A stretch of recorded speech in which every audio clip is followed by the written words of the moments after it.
Hello, my friends, and welcome back. Thank you very much for being with me again today. I found an article here which tries to make a case for the American prisoners of war, caught by the Russians, uh, trying to prove that they fall under the Geneva's Convention's laws of war, and they try to stretch this, all that, and we'll find out if that is possible or not. Remember, the ultimate decision maker here is Russia.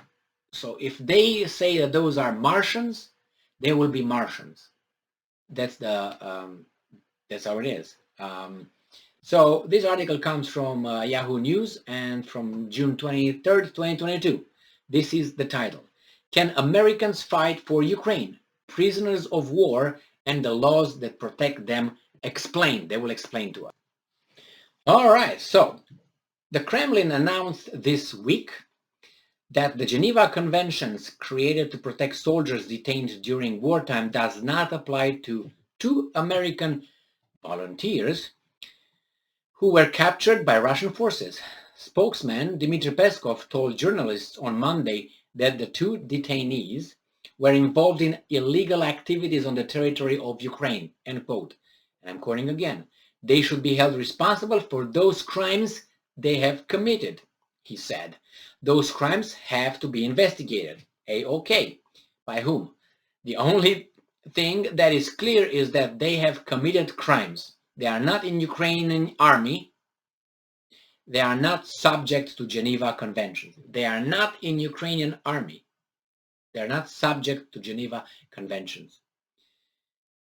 Well, it says here that Yahoo News spoke with Matthew Schmidt, the program coordinator for international affairs and an associate professor of national security of the University of New Haven in Connecticut, who explained that why am I so upset about it? I just posted another professor from a military academy in the United States, West Point, associate professor, and he just blew shit out his butt regarding certain things without being able to support his statements, which was Putin is afraid of his own people when his popularity is at an opinion poll is 80.8% about 5 days ago, and it was not below 78 since the beginning of the war. International polling, not only Russians. So, and that guy was just talking propaganda. So that's when am I here? Okay, associate professor of national security. Okay, move on. It is legal for U.S. citizens to fight in Ukraine, Matthew Smith, the associate professor, said. The short answer is yes.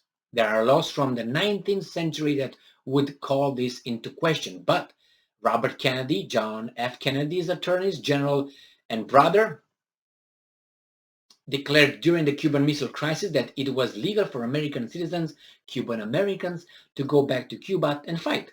So that's the statement that we use today. Well, it's for the United States. I thought we were about Geneva Convention, which is an international entity, is not the United States decided to blow his ass and say, well, it's okay with in our context, it's okay. In everybody else's, whatever the Geneva Convention says. So they made their own rules, like the Russians are going to make their own rules regarding these two guys. How about European countries? It's similar in that most European countries have laws from the 19th century that were focused on colonial wars and that were concerned with preventing their citizens from fighting for, enemy powers in colonial conflicts. Today, it's a reality. It's really a question of enforcement. You're right, man. I agree with you. It's a matter of enforcement. Are you going to go and enforce it from the Americans or the Russians? You have any power? No. Drop it. And essentially, all of the European countries have agreed to allow their citizens to participate in the war in Ukraine on a volunteer basis and not prosecute them with those old laws. But what about Russia? They're not going to see that like the Europeans see it. International human rights law is focused on your status as a human, then your status as a combatant. And so there are standards of treatment that apply whether or not you're a combatant or considered a lawful combatant. So, for instance, it's illegal to torture. What about waterboarding? Is it torture? Creates pain? What about solitary confinement? Creates psychological pain? How about those? It's torture, isn't it? If we want to go by that. I mean, being in a cell is torture, right? I don't like it in here. Where are the ladies of the night? I can't have them. Where's my beer?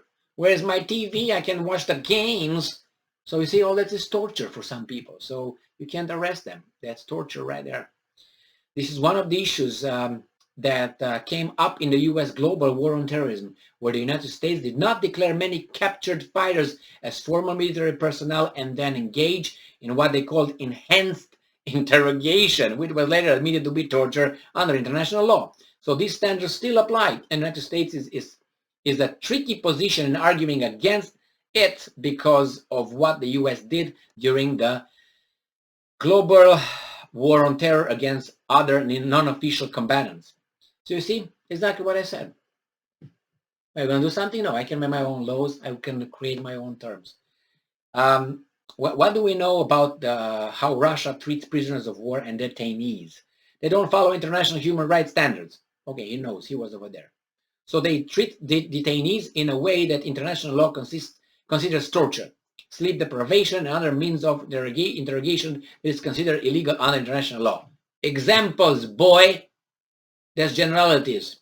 Proof, evidence, facts, or gut feelings. They trump facts. Or just ideology. What did I tell you about ideology?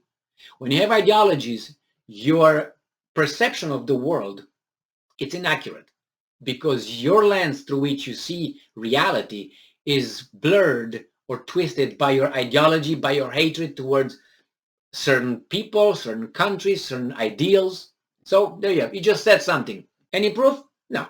But he said it nevertheless. It goes, and the other guy did not say, hey, how about, can you give us an example? Ivan Borodsky heard Tom Jones in where? In Severodonetsk somewhere? You have any evidence? No. Then shut up.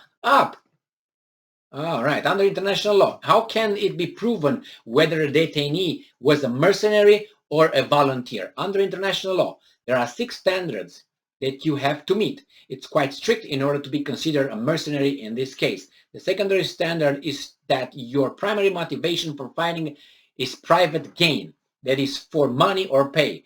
And it wouldn't be very hard under Western standards to argue that the captured Americans were mercenaries because it just appears that their primary motivation was not for pay. How do you know that?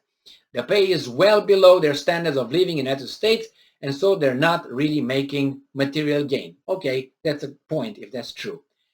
Can the UN step in to help the prisoners sentenced to death?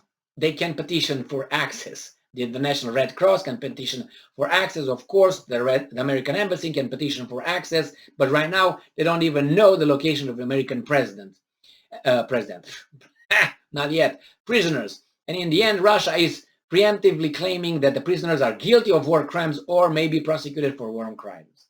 And so by their standards, they don't have to follow international law. Now, let me read you here a little piece. It's called enemy combatant.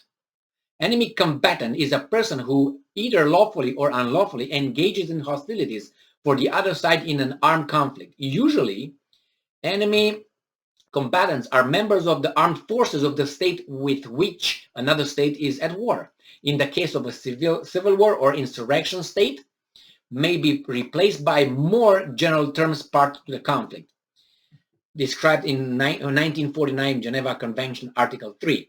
After the September 11 attack, the term enemy combatant was used by the George W. Bush administration, aka United States of America, legally, to include all alleged members of Al-Qaeda or the Taliban being held in detention by the US government. In this sense, enemy combatant actually refers to persons that the United States regards as unlawful combatants. A category of persons, a category of persons who do not qualify for prisoner of war status under the Geneva Convention.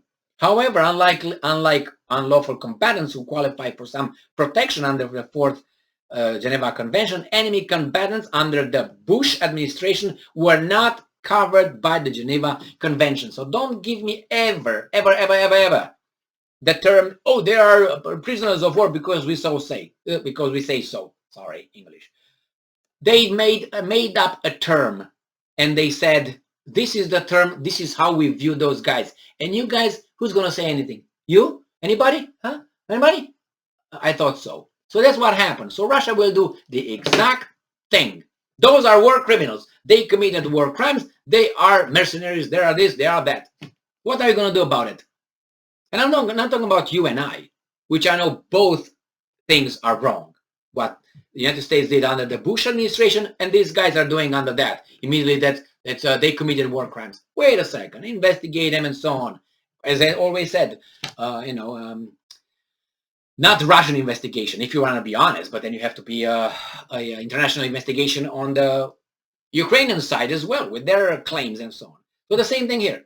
The Russians will say, what are you going to do about it? We already labeled them as such, and you can just kiss our front. Don't stay in line. Just be first. That's what they're going to do. Thank you very much for being with me again today. Stay strong, stay smart, look for the truth, and be just.